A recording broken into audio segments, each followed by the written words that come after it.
tema que vamos a tratar, como habréis visto en lo que es el programa, es un poco raro, ¿no? Que eso de la ciudadanía, la participación, cómo se aborda, qué es lo que se va a hacer, qué es lo que se está haciendo, etcétera. Y como introducción, sí quería decir que la propia ley de 17/2015 del Sistema Nacional de Protección Civil establece en dos artículos, que son el 6 y el 7, que si me permitís os lo voy a leer porque no me lo sé de memoria, que dicen lo siguiente. El artículo 6, derecho a la información. Todos tienen derecho a ser informados adecuadamente por poderes públicos acerca de los riesgos colectivos e importantes que les afecten, las medidas previstas adoptadas para hacerles frente y las conductas que deban seguir para prevenirlos. Y 2, dice, dichas informaciones habrán de proporcionarse tanto en el caso de emergencia como preventivamente antes de que las situaciones de peligro lleguen a estar presentes. En este artículo dice derecho a la información. Veremos y hablaremos un poco de ello y os invito a participar, más que como preguntas, como debate, qué es eso de la información, qué es una información simplemente de qué es lo que está pasando y qué es lo que tienes que hacer, o se espera también una más y mejor relación con la ciudadanía en estos aspectos. Sí que a mí me ha llamado siempre la atención y he sido partícipe, no es una crítica al sistema porque yo he estado en él 39 años y medio, entonces no puedo, digamos, ser muy crítico con lo que yo he venido haciendo.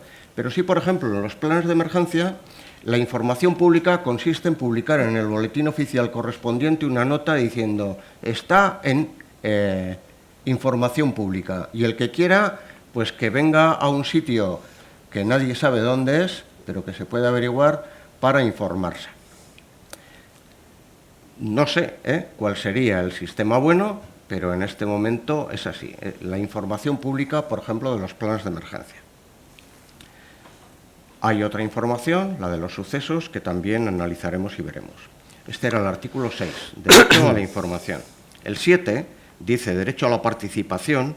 Los ciudadanos tienen derecho a participar directamente o a través de entidades representativas de sus intereses en la elaboración de las normas y planes de protección civil en los términos que legalmente o reglamentariamente se establezcan.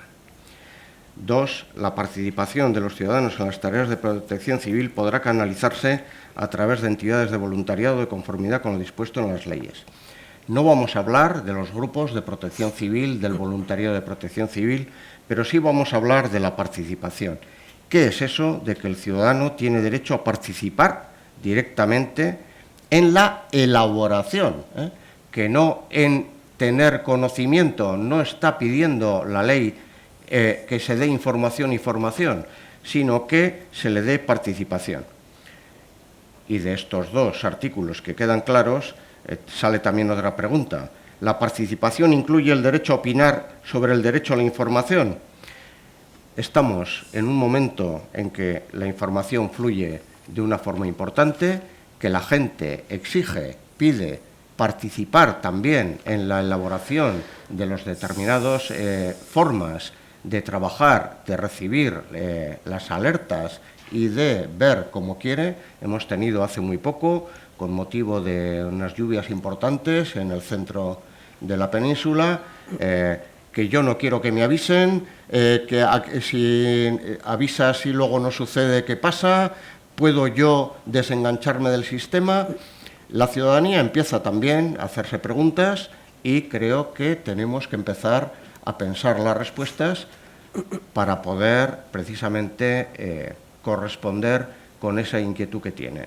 Para esta primera parte, dividiremos en dos partes y luego las mezclaremos. Una, la participación, en la que Vicente nos hablará ahora, nos hará su exposición, y luego la de información, que nos la hará Alicia Olmos, y luego daremos 15-20 minutos para que todos participemos y todos opinamos. Prácticamente todos los que estáis aquí, digo prácticamente todos porque algunas personas no conozco, pero los que conozco, todos sois profesionales de este sistema y por lo tanto entiendo que tenéis también opinión que puede ser discrepante o no, o puede de lo que estamos diciendo y entablamos ese diálogo. Vicente, es tu tiempo. Muy bien.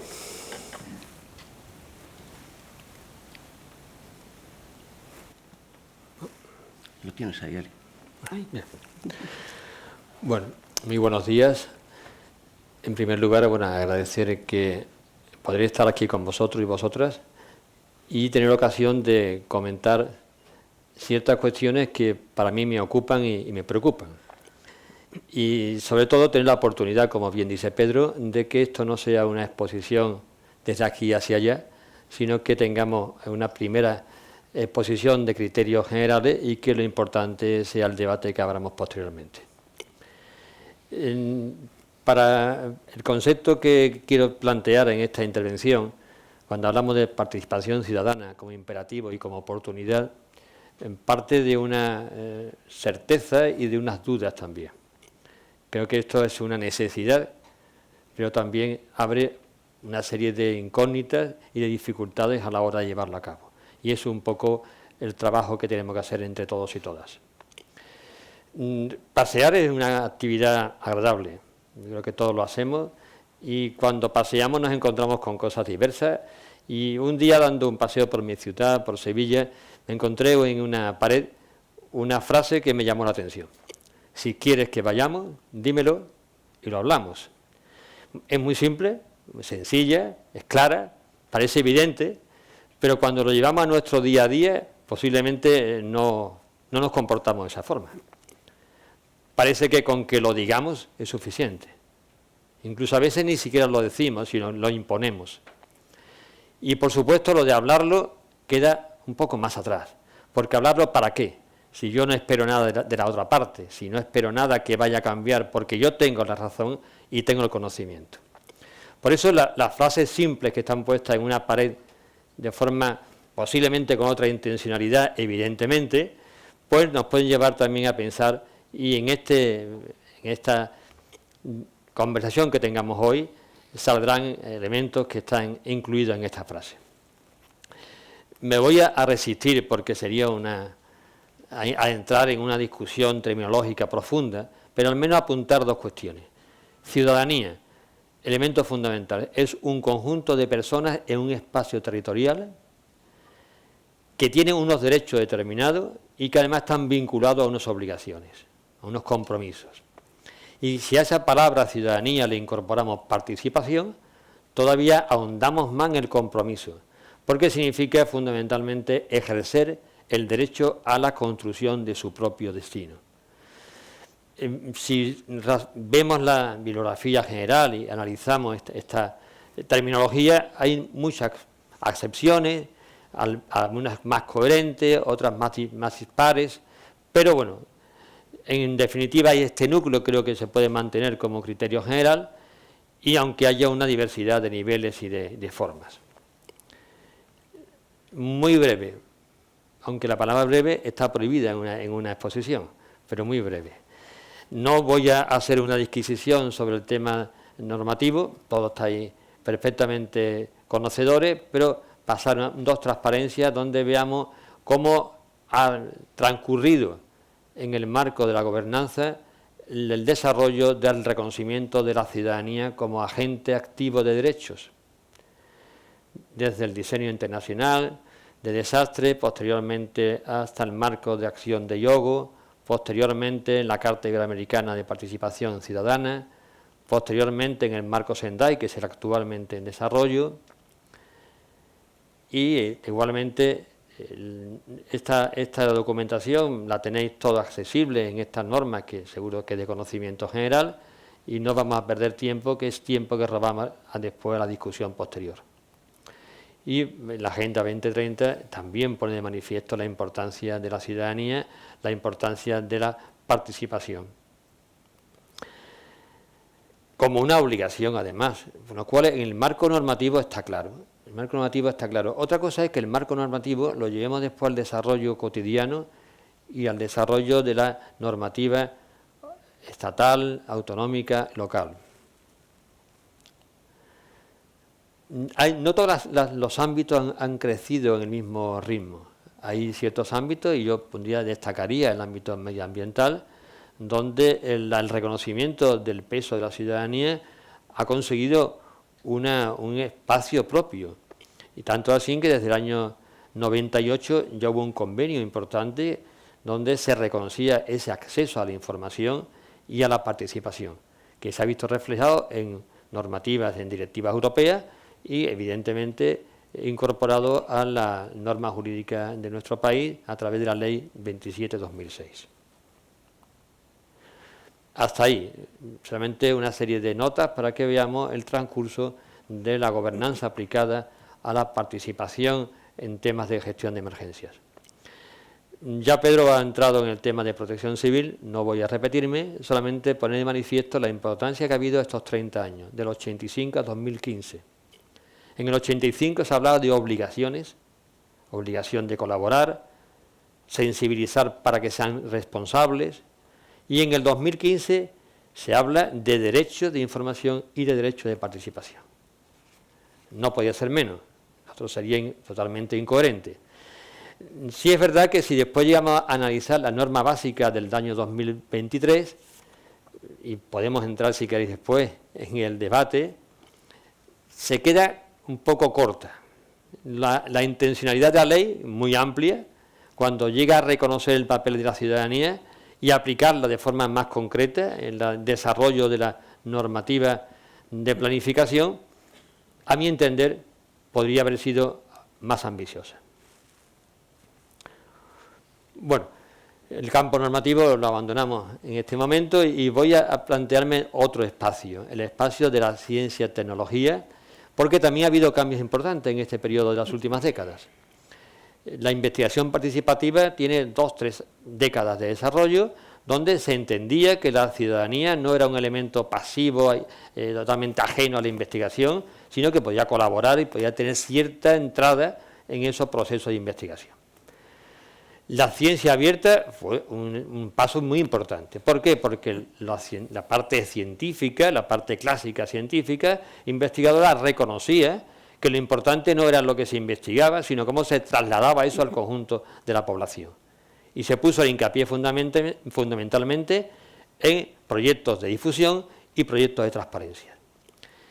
Y llegamos al concepto de ciencia ciudadana, que es la parte más importante en desarrollo actualmente y con aplicación en múltiples proyectos en la reducción de riesgos y de emergencias. ¿Por qué? Porque hay elementos que se han incorporado. Los científicos entienden que la ciudadanía y la población no son objetos de investigación, sino son sujetos de investigación. Y se le da un papel a la hora de evaluar esos posibles vulnerables, a la hora de mapeo participativo, a la hora de la información geográfica voluntaria, diversas técnicas que lo que hacen es romper la barrera entre investigador y investigado. Bueno, toda esta corriente científica tiene su reflejo en la participación ciudadana. ¿Por qué? Porque nos está incidiendo en establecer un diálogo bidireccional, un diálogo entre partes. Si quiere que vayamos, dímelo y lo hablamos.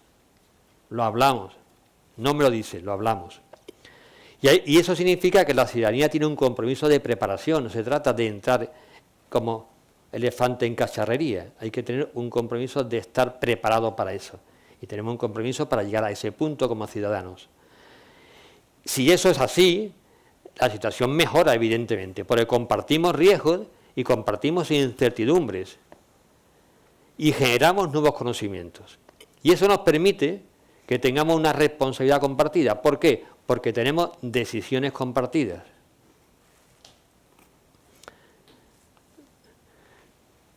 Resumiendo lo que hemos estado comentando, tenemos el espacio normativo, que la dinámica positiva es la dinámica de gobernanza efectiva, no gobernanza nominal, efectiva. El espacio científico-tecnológico, que la dinámica favorecedora es los proyectos abiertos y participados, y el espacio sociocultural, que exige que la ciudadanía avance en la percepción del riesgo y en el compromiso. Estas tres dinámicas tienen unos motores, que no pueden ser otros que los agentes que se mueven en el espacio social. Administraciones, empresas, universidades y ciudadanía. Los cuatro elementos, trabajando conjuntamente en un diálogo multidireccional, son los que permiten que esos motores creen esas dinámicas y mejoren esos espacios. Pero cuando hablamos de participación, es una palabra a veces ambigua, usada de forma diversa, dispar. En esta escala planteamos dos niveles, son dos umbrales, el pasivo y el activo. Y entre uno y otro hay 5 estados, 5 situaciones posibles. Partimos de la más básica, la impositiva, lo más fácil. Yo establezco normas, instrucciones, es un mecanismo unidireccional, a la población me dirijo para decir qué tiene que hacer, ¿vale? Usted participa, evidentemente participa porque le da una instrucción que participe, eso es. Un siguiente nivel, digo, no, ahora voy a favorecer, voy a darle información, voy a darle conocimiento, muy bien. Y el tercer nivel ya mejoramos porque hablamos un nivel consultivo. La población interviene en procesos de consulta que pueden ser más favorecedores o menos favorecedores. Antes comentaba Pedro que a veces la consulta es formal, pero bueno, también puede ser una consulta más abierta y más dinámica. Pero la parte importante, la parte de actividad real, está en los niveles superiores, el propositivo. Reconocemos la capacidad, el derecho de la ciudadanía a desarrollar propuestas e iniciativas y tomar decisiones de cierto nivel. Si eso avanza, si la sociedad madura en ese proceso, si maduramos todo en ese proceso, llegamos a la escala de co-creatividad, donde compartimos proyectos y compartimos responsabilidades. Es conveniente que, viendo esta escala, analicemos dónde nos estamos situando, en nuestra actividad, en nuestros proyectos, en nuestras iniciativas, en nuestras estrategias, porque muchas veces hablamos de participado, pero no hemos quedado en el nivel informativo, autoprotección, fundamentalmente, y con eso entendemos que ya hemos hecho una labor importante. Bien, es importante, pero cortita, cortita. No todo es fácil, y menos este proceso. Y hay barreras y hay necesidades que hay que superar, evidentemente. Pero cuidado con los mitos y las resistencias, cuidado con ellos, porque siempre nos refugiamos en aquello de que la ciudadanía no es capaz de, no es posible que, y esos mitos, esas resistencias, desde posiciones profesionales o directivas, son las que a veces nos evitan superar las barreras, aunque las barreras existen. Y significa recursos en personal y material. Esto no se improvisa, esto no es una cosa imaginativa, esto no es una quimera, esto es algo que se trabaja. Hace falta capacitación. Y hace falta una cosa muy importante, red asociativa. Si no tenemos a la sociedad dinamizada para participar, pues difícilmente vamos a conseguir que haya unos productos de concertación. Y ahí incluso los profesionales como tales también tenemos un papel importante. Porque independientemente del papel que tengamos en nuestras administraciones, en nuestros cargos correspondientes, en nuestros servicios operativos, somos ciudadanos y tenemos conocimientos y tenemos posibilidad de trabajar fuera de nuestra esfera propia laboral, generando opinión, generando criterios, con foros, con observatorios, con colectivos, que vayamos también introduciendo esa dinámica en la sociedad y que esos observatorios, esos colectivos mejoren la dinámica dentro de la red asociativa. Y por supuesto, financiación, las cosas no son de coste cero, tienen su coste, y también que la normativa tenga un papel facilitador y no obstaculizador. Bien, pues yo finalizo mi intervención con un deseo y también con una confianza, que situemos a la ciudadanía como sujeto activo y que ello es una oportunidad para avanzar, no es un problema, y que tenemos que incentivar la participación activa de la ciudadanía en la gestión de las emergencias. Es un imperativo, es un compromiso profesional de todos y todas las que estamos en este contexto.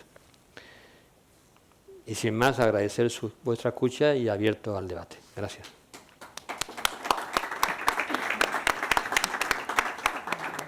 Gracias, Vicente. Luego seguiremos comentando este tema que, por supuesto, creo que da mucho de sí. A continuación, Ali Olmos nos hablará de la otra parte, la de información, participación, información y cómo se ve desde un gabinete de comunicación este aspecto. Ali. Hola, Egunon, buen día, buenos días. Yo trabajo en, como bien ha dicho Pedro, que ante todo muchas gracias por contar con nosotros. Él ha dicho que coincidimos 2 años, lo que no ha dicho es que fueron 2 años muy intensos, así que se multiplican por 5. Desde el Gabinete de Prensa de Bombers de la Generalitat tenemos una particularidad, que es que informamos única y exclusivamente de la actividad de bombers de los bombers pues en su día a día. ¿Qué quiero decir con esto? Que es una particularidad que no todos los cuerpos de emergencia tienen un gabinete de prensa exclusivo y sobre todo a nivel de bomberos.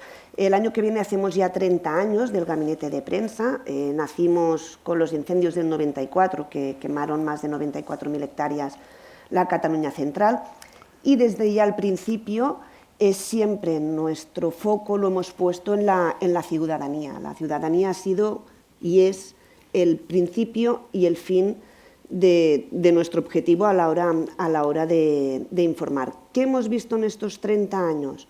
Pues que la ciudadanía ha pasado de tener un papel pasivo a tener un papel activo en la información.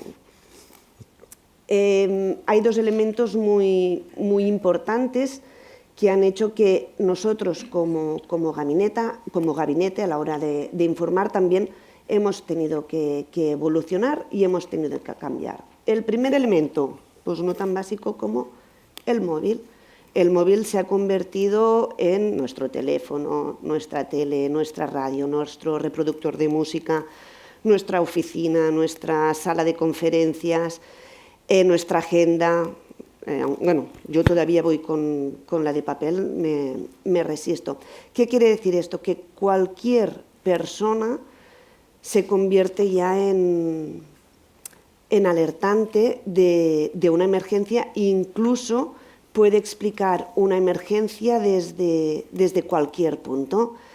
A nosotros nos ha pasado, durante muchos años hemos tenido en Cataluña unas torres de vigilancia con unos vigilantes que durante las campañas forestales, las campañas con más riesgos de incendio, pues vigilaban, y si había una columna de humo, pues avisaban, daban el aviso. ¿Qué ha pasado? Que han desaparecido estos vigilantes, porque ya cualquier persona con un móvil ya puede dar el aviso directamente a los servicios de emergencias. Esto por un lado. Y por otro lado, la irrupción de las redes sociales, que esto sí que ha sido un desbarajuste, porque hemos dejado de ser dueños de la información. La información circula a una velocidad que no conocíamos, y en lugar de ser nosotros quienes íbamos por delante de la información, nos hemos visto arrastrados por toda la información que ha ido circulando por las redes sociales, con la cual cosa nos hemos tenido que adaptar a una información más rápida, más inmediata.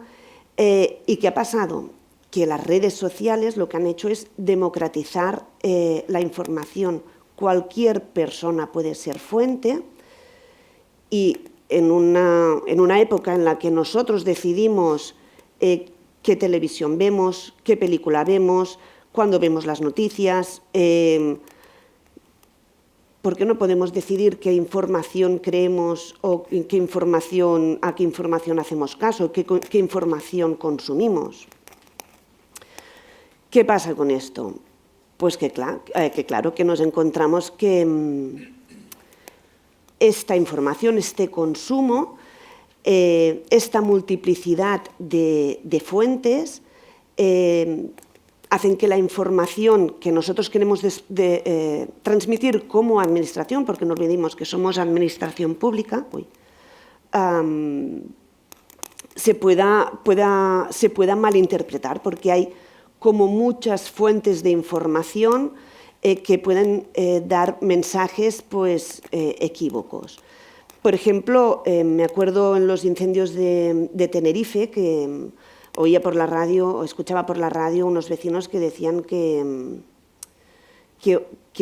uno de los problemas que tenían es que recibían tanta información que ya no sabían a quién tenían que hacer caso y cuáles eran las informaciones buenas o no. En este punto, aquí es donde hay la importancia de lo que es la gestión de la emergencia y situar a la administración pública como la fuente de referencia, la fuente de referencia y contrastada de la información. La gestión de la emergencia. Veníamos diciendo que con la irrupción de las redes sociales y con las nuevas tecnologías, la información corre muy rápido. Aquí es donde nosotros, como administración pública, tenemos que ser capaces de gestionar a esta información para que sea inmediata, para que sea real, para que sea cierta, porque con las redes sociales ya no podemos mentir, perdón, no se puede mentir o no se puede esconder información, porque todo se sabe. Entonces, esta irrupción de las redes sociales nos han hecho cambiar la manera como gestionamos esta información. La información tiene que ser inmediata, la información tiene que ser rápida, la información tiene que ser veraz, la información tiene que ser continuada, porque si no la damos nosotros, la dará cualquier otra persona. En este caso, por ejemplo, es importante, para nosotros fue un punto de inflexión los atentados en Barcelona de 2017, que la oficina de prensa, en este caso de Mossos d'Esquadra, funcionó muy bien porque fue muy rápida. Esta rapidez lo que evitó es que hubiera informaciones falsas, que hubieran fakes, que hubieran informaciones malinterpretables. Y esto fue uno de la victoria de esa comunicación que ha estado después premiada y reconocida. Por eso es tan importante la gestión de la información. Ay, disculpad.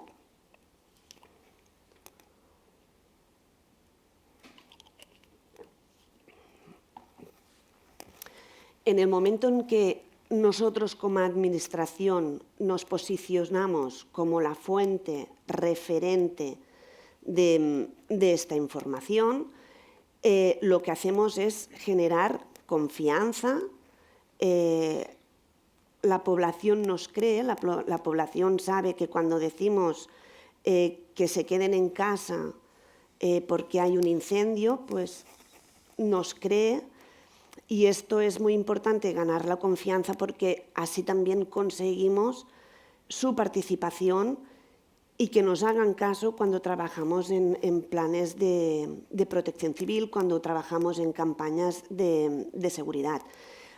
Creo que aquí hay un elemento también muy importante, que es la cultura del riesgo, la percepción del riesgo, que no está implantada, no hay cultura del riesgo. ¿Cuánta gente no aparca todavía en arroyos o en rieras, aún sabiendo que es un lugar peligroso y que si hay lluvias torrenciales se les puede arrastrar el coche al agua? Nos hemos encontrado que la población, la ciudadanía, a veces no es consciente, bueno, la mayoría de las veces no es consciente de la importancia de los planes de protección civil que se anuncian o de las campañas de seguridad hasta que no es víctima de una emergencia, en casos de incendios forestales, en lluvias torrenciales. Por eso es importante que como administración podamos trasladar esta información, que estemos firmes en nuestra información para recibir también esta respuesta de la ciudadanía, que en el paso de estos años hemos visto que ha pasado a ser un papel pasivo a un papel totalmente activo. Que en estos años no hemos recogido los frutos de todo el trabajo desde Protección Civil, desde bomberos, desde servicios de emergencias.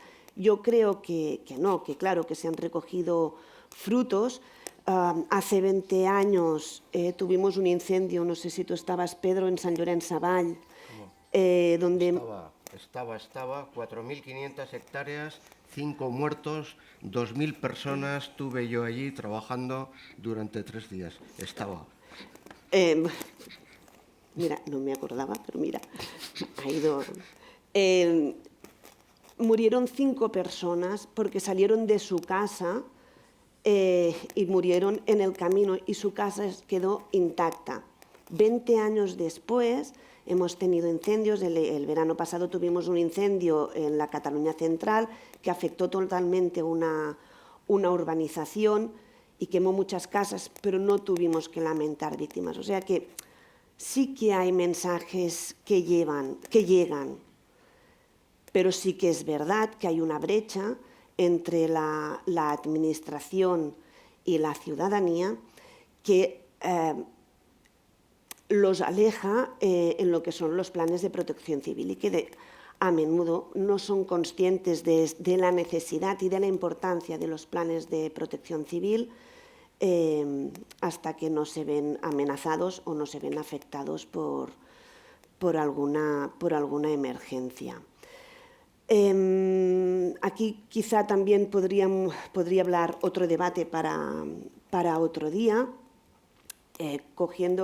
volviendo al tema de las redes sociales.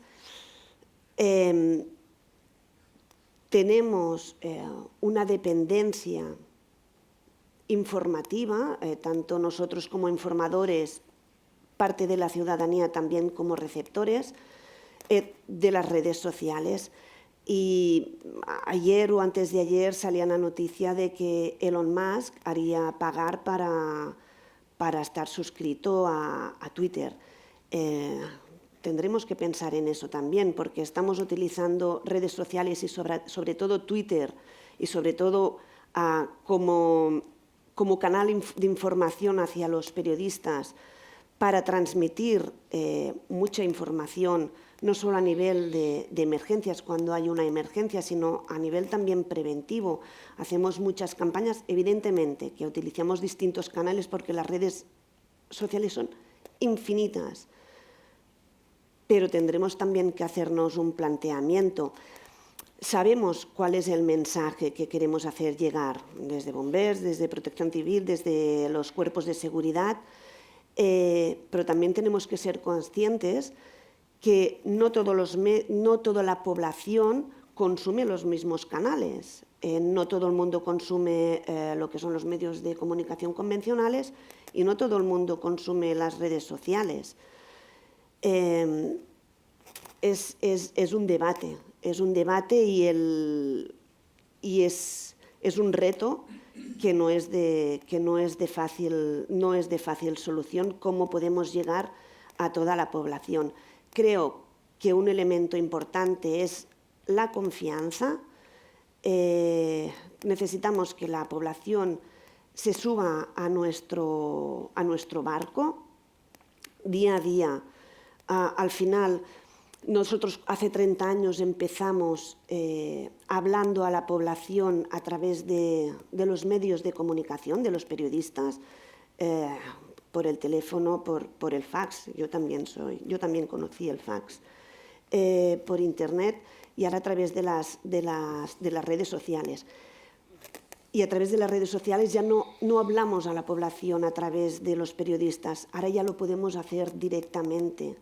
Y no solo les hablamos directamente, sino que también hemos sido capaces de escucharlos también a través pues, de todos estos canales que tienen de este feedback que tienen de respuesta en situaciones de emergencia. Seguramente la mayoría de las veces esta respuesta viene en forma de queja, porque nos volvemos más exigentes cuando nos vemos amenazados o cuando nos vemos afectados, no cuando creemos que la emergencia o el riesgo no va con nosotros. Tenemos un reto muy importante por delante y por suerte tenemos grandes profesionales. Aquí una prueba. Sí, no, pero nunca seréis ex. Que trabajan para que al final nuestras emergencias sean menos, porque la población sea consciente de la importancia de los planes de protección civil. Aquí quizá podríamos hablar ya un tema de educación, pero todo tuyo. Muchas gracias. Bien, entramos en la parte de preguntas-debate. Si alguien tiene algo que decir. Jean-Paul. Luego Manuel. ¿Tenéis un micrófono para las preguntas? Viene marchando. Una fila más. Gracias. Bien, yo soy Joan Paul del Gobierno de las Islas Baleares y quería haceros una pregunta a los tres. Vicente ha empezado diciendo que la comunicación es un imperativo y una oportunidad. ¿No creéis que, aunque no estuviera legislado y no viéramos la oportunidad, no es una necesidad imperiosa?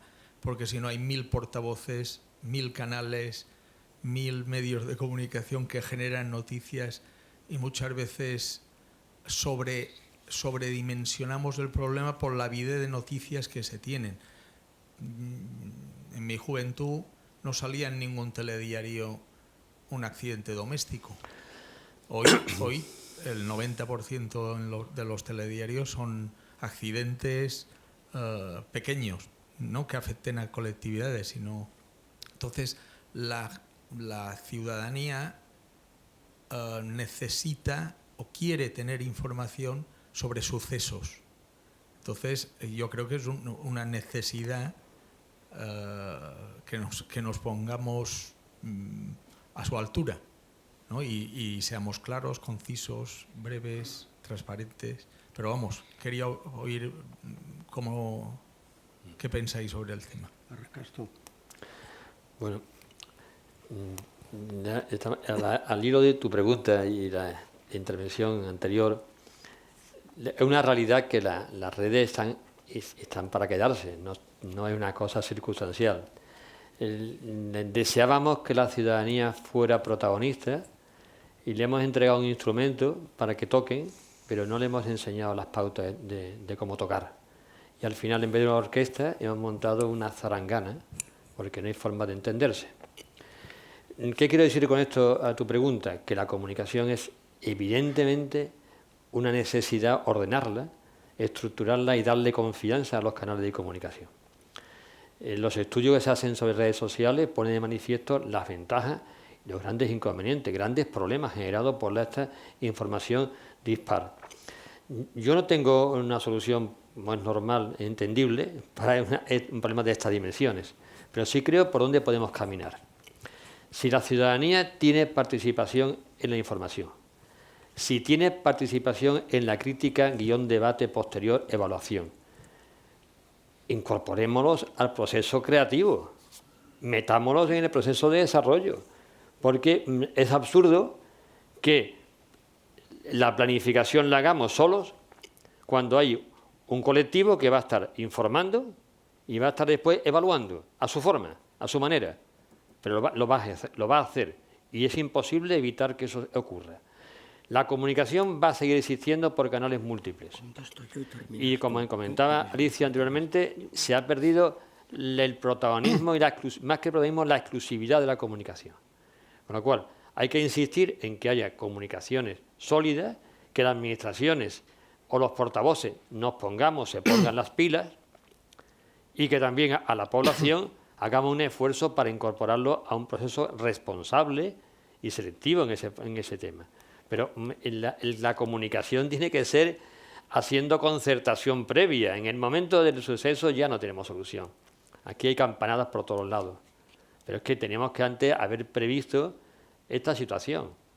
Y no estamos trabajando sobre esa previsión realmente. No la estamos trabajando. Vale. Sí, yo respecto de lo que comentabas, de la necesidad y lo que sale de los sucesos, yo ahí siempre he tenido una opinión discrepante un poco con los medios de comunicación, de los cuales no he sido nunca experto y voy a seguir sin serlo. Yo la información la clasifico en tres grupos, que no sé si es así técnicamente o no.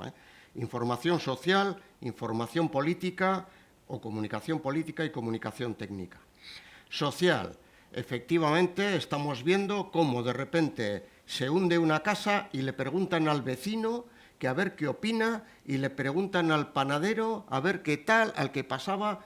A mí personalmente nunca me han interesado porque depende lo asustadizo que sea cada uno, y siempre además, y eso se lo suelo adelantar, y mi mujer está un poco cansada de oírme, digo, ahora dirán que cerca había un colegio. Inmediatamente dicen, y menos mal que era domingo y los niños no estaban en el colegio.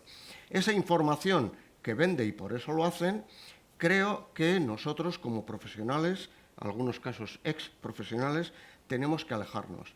La información política, no voy a entrar en ella, es una información delicada que quien la da, y sí que habitualmente los gabinetes de comunicación políticos son expertos en ello, saben cómo mandar los mensajes, excepto la Federación Española de Fútbol. Generalmente todo el mundo sabe cómo hacerlo, pero vemos que alguno no sabe. Y luego la técnica, que es un poco la que a mi juicio falta en algunos casos, que es un poco la que comentaba también Ali, que sean gente que sepa del negocio para poder dar la información que es necesaria. Y no hay tiempo, porque ya el tiempo se nos ha comido a través de las redes sociales. Esa es un poco mi opinión. Y Ali, que tú eres la experta en ello. Bueno, es un poquito lo que os comentaba, algo de la necesidad de que nosotros como administración, en mi caso como bombers de la Generalitat, nos posicionemos como fuente de referencia contrastada cuando hay una emergencia, porque si no hablamos nosotros, hablarán el resto. Y por eso un poco ya lo tenemos ya estipulado, ya hemos llegado ya al acuerdo con los periodistas que ya nos conocen, porque llevamos ya 30 años en este negocio, y ya más o menos nos vamos entendiendo. Pero yo aquí también querría apelar en lo que comentabas, que ahora a la gente le gustan más los pequeños sucesos, que aquí también me gustaría apelar a la responsabilidad de los medios de comunicación. Al final la gente consume lo que los medios de comunicación les ofrece. Entonces aquí también me gustaría apelar en este sentido a su responsabilidad. Insisto, creo que es importante que estemos nosotros allí. Nos hemos encontrado muchas veces noticias en cualquier cadena, en que los periodistas dan una información que no tienen contrastada, que la han oído y que se les ha dicho a alguien que pertenece o que esté relacionado en una mina, una explosión. No sabían el número de muertos, pero ellos dan una cifra porque les han dado. Claro, si tú esta información la escuchas en una televisión pública, yo me la creeré, es que no tengo por qué cuestionar lo que da, la información que da esta televisión. Y este es nuestro principal enemigo a menudo. Los mensajes que no son claros, los mensajes que no están, la información que no está contrastada, y cuando los medios de comunicación escuchan pues, las redes sociales. Por eso es tan importante que nosotros como administración nos coloquemos en el centro del discurso, porque la gente, cuando vea que nosotros hablamos, sea quien sea, sepan que esa es la información de calidad y es la información buena. Manu. Sí. No sé si está... Sí. Va. Buenos días, soy Manuel Garrido, vengo del 112 de Andalucía. Bien, yo quería hacer un par de comentarios, uno relacionado con la participación y otro con la información. En relación a la participación, más que pregunta, es añadir una pequeña reflexión a lo que ha expuesto Vicente. Las administraciones, en el ámbito de la protección civil, por la ley del Sistema Nacional de Protección Civil, establece el derecho de la ciudadanía a la participación, aunque luego ni en la propia ley ni en todo lo que va desarrollando la ley establece cuáles son los canales, ¿no? Por lo tanto, no sé si realmente hay una voluntad. Ahora, visto desde la ciudadanía, o sea, porque aquello que la administración no da, tendríamos que pensar cómo la ciudadanía lo puede exigir. Y apuntabas, pues, los movimientos ciudadanos, asociaciones, etcétera. Pero al final eso puede quedar también muy diluido. Lo que tenemos que pensar es, en este ámbito, los movimientos ciudadanos actuales que hay, los colectivos que hay, ¿representan a la ciudadanía en este ámbito o necesitaríamos algún tipo de movimiento, algún tipo...? Porque claro, mientras la administración no tenga un interlocutor, tampoco se va a preocupar seguramente de buscarlo. Tendrá que ser la ciudadanía quien decida quién es el interlocutor, quién representa a la ciudadanía en esta materia. Lo mismo que en otras materias, en el ámbito de la salud, en el ámbito, hemos visto del medio ambiente, hay pues organizaciones ecologistas y tal, que ya representan una voz de la ciudadanía de alguna manera. En este ámbito de la protección civil, creo que vamos muy por detrás y la administración estaría muy cómoda mientras no haya unos representantes que sean los interlocutores. Voy a más, ¿no? En concreto, en la norma básica de protección civil que acaba de salir del horno, pues habla otra vez de los planes, de los diferentes planes de emergencia, de planes de protección civil, pero no establece, digamos, una obligatoriedad de participación y de intervención de la ciudadanía en esos planes, ¿no? Y yo creo que lo mismo que hay muchos colectivos representados en las distintas estructuras de los planes, la ciudadanía tendría que estar representada ahí. ¿Por qué? Pues un problema que había planteado Pedro, es decir, bueno, el 112 inverso, ¿no? Bueno, pues hay alguien que desde la ciudadanía pueda decir, oye, cómo se sienten con ese tipo de mensajes, cómo han reaccionado, es decir, la visión de la ciudadanía. Eso en cuanto a la participación, y muy rápido en cuanto a la información. Es verdad que tenemos que centrarnos desde los operativos en lo que podemos hacer nosotros, porque es verdad que el ruido de las redes sociales es un ruido pues que nosotros no podemos evitar, es una herramienta que hay ahí y tal. Pero yo en este caso la pequeña reflexión que hago es que a veces también desde los gabinetes de comunicación, desde las distintas administraciones, se cometen errores porque no podemos negarlo, también hay competencia. Digo competencia por quién llega primero a dar la información, lo cual genera a veces información contradictoria. En realidad los dos son 2, 3, 4, podrían ser informaciones oficiales, pero porque para la ciudadanía puede ser, todos son órganos de la administración, gabinetes y podrían ser informaciones veraces, pero se cometen errores por esa carrera, a ver quién lo dice antes, y a veces se transmite información contradictoria. Por lo tanto, si queremos ser fuente fiable, desde la administración también tendríamos que pensar qué podemos hacer en ese sentido. Vale, gracias. Andamos justos de tiempo y os pediría a los dos respuestas breves, y yo me sumo un poco a la pregunta en relación con la visión de la gente. y mencionaría lo que es la cultura del riesgo, que lo habéis mencionado anteriormente, y pondría dos ejemplos, ¿no? Cuando se hizo la norma básica de autoprotección, se hablaba, por ejemplo, en centros escolares de que era obligatorio tener plan para centros con 2.000 alumnos. Bueno, aquí, cuando vimos esa norma, se nos pusieron a todos los pelos de punta, porque a ver cómo le explicaba a un padre o una madre, o a un tío, o a la abuela, al que queráis, que un centro con 1.900 alumnos no tenía plan, y dices, bueno, con 1.500, a ver cómo lo explicas, con 1.400, con 1.300, con 1.000, con 900, con 800, y hubo que hacer una norma vasca que en este aspecto pone 50, y no sabemos, porque no hubo ese feedback, a ver si verdaderamente está. Pero de los 2.000 que pide la norma estatal a los 50 que pide la norma vasca, hay 1.950 alumnos que podían no estar esto. Digo, la cultura. No ha protestado nadie, ningún centro escolar, ni nada, no ha habido manifestaciones, ni exigencias, nada. Todo el mundo ha aceptado la norma.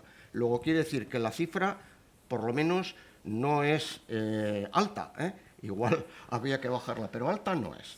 Y otro aspecto también en el tema de la cultura son las distancias de los fuegos artificiales. Aquí somos muy raros, en Euskadi, los fuegos artificiales tienen que tener heridos cero. O sea, cero es cero, y como haya uno, se monta un lío espectacular y al día siguiente o se le quema un poco el tejado o la ropa y abre las noticias en el periódico en primera plana y hay debate. Estamos viendo cómo hay zonas en las que se habla de 50 heridos y tal, y como le pongas una norma de acortar las distancias o no estar tirándose petardos unos a otros, se monta un lío. La cultura del riesgo es diferente y los análisis habrá que hacerlos con bastante detalle. El problema, como dice Manu, es quién es el interlocutor para poder fijar esa cifra y acertar. Vicente. Intentaré en lo que podáis. Sí. Si tenemos claro el objetivo, lo que tenemos que hacer es ponernos en marcha. O sea, que está claro que hay dificultades, pero hay que ponerse en marcha. En el ámbito de protección civil, más específicamente, es cierto que hay carencias que no encontramos en otros sectores. Estas preguntas, si las planteamos en el ámbito de la salud, en el ámbito de la educación, en el ámbito medioambiental específicamente, no hay tantos problemas. Se han especificado ya quiénes son los portavoces o son las formas de que la ciudadanía tenga una voz en esos foros, en esos consejos, en esas entidades. ¿Por qué? Pues ya hay un desarrollo hecho y quizá porque están más cercanos a las necesidades de la población. En nuestro caso, pues tenemos que ir generando esos colectivos. Y siguiendo el ejemplo de Pedro, no es lo mismo un colegio en el que llegue la norma, el consejo escolar establezca de forma sucintamente normativa el cumplir con esa norma, en otro colegio que en donde se incorpore a los participantes, padres, alumnos en ese proceso y hagan del plan un producto de ellos, un producto compartido. Pues ya estamos incorporando a la ciudadanía a ese proceso. Y no tiene nada que ver un plan con otro, absolutamente nada. Los dos cumplen normas, pero uno es eficaz y eficiente y el otro es simplemente nominativo. Pues igual pasará con otros contextos. Y último apunte, los profesionales tenemos un papel importante en ese contexto, porque aparte de estar en una administración, aparte de estar en una entidad laboral concreta, tenemos también una voz que podemos insuflarla, que podemos introducirla, que podemos potenciarla y tener opiniones. Como existe, insisto, en muchos colectivos, a través de colegios, entidades, corporaciones, la ciudadanía, profesionalmente en unos casos, tiene una voz en ese debate, en ese proceso creativo. Gracias. Ali. Yo también, muy rápido. Entiendo que cuando hablas de competencia entre gabinetes de prensa y periodistas de medios... Y a veces Vale. Sí, sí, es que la hay, sí. No. Desde el punto de vista de la competencia con periodistas nos ha pasado, y creo que a todos mis compañeros hemos pecado en este sentido. Supongo que en todas las comunidades, provincias, hay periodistas de referencias que no sabemos cómo acceden a un montón de información y se nos avanza muchas veces. Y todos mis compañeros, seguro, hemos pecado de querer ir más rápido y equivocarnos. Y hemos aprendido. Intentamos, en lugar de ser rápidos, queremos dar una información de calidad. Y también nos ha pasado la inversa, que por esperarnos a tener esta información contrastada, los que han quedado en entredicho han sido los periodistas que han querido ir rápido. Y en cuanto a lo que es la competencia entre gabinetes, sí existe, lo que pasa es que también estamos trabajando en eso y en tantos años hemos evolucionado. Y realmente, claro, nosotros trabajamos en un departamento que tiene muchos gabinetes que trabajamos muy entrelazados, Mossos, Tránsito, Protección Civil, agentes rurales y bomberos, y con la cual cosa la información es muy fluida. Pero incluso cuando trabajamos con agentes, que hay alguna actuación que implica a servicios de emergencia exteriores también lo trabajamos y de hecho pues intentamos coordinarnos a la hora de informar. Claro, te hablo desde el punto de vista de mi experiencia como bombers de la Generalitat, pero sí que es verdad que es un trabajo, es una faena que hemos tenido que ir trabajando e ir analizando para mejorar, porque al final es para el bien del que recibe esta información, que es periodistas y ciudadanía. Bueno, sintiéndolo mucho, por lo menos por mi parte, se nos ha terminado el tiempo. Creo que nos está esperando un café arriba, no sé exactamente si sí o si no. Agradeceros a todas y todos vuestra presencia aquí y nos seguiremos viendo y comentando. A los ponentes, por supuesto, muchísimas gracias por haber venido. Eskerrik asko denoi.